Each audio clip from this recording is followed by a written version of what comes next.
ఓం నమో భగవతే వాసుదేవాయ.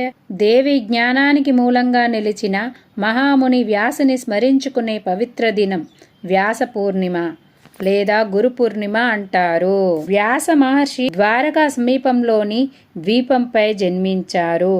వ్యాస మహర్షిని శ్రీకృష్ణ ద్వైపాయన వ్యాసుడు అని కూడా పిలుస్తారు. వేదాలకు వేదికై నిలిచిన గొప్ప ఋషి, పురాణాల సంకలనం చేసిన మహాత్ముడు, మహాభారతాన్ని రచించిన దివ్యజ్ఞాని. వ్యాస మహర్షి యొక్క తండ్రి పరశరా మహర్షి, వ్యాస మహర్షి యొక్క తల్లి సత్యవతి.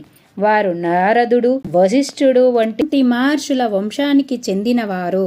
ఇతడు తన లోకహిత భావంతో వేదాలని 4 భాగాలుగా విభజించాడు. ఋగ్వేదం, యజుర్వేదం, సామవేదం, అథర్వణ వేదం. ఈ వేదాలను విభజించడం వల్ల వ్యాసుడు అనే పేరు వచ్చింది.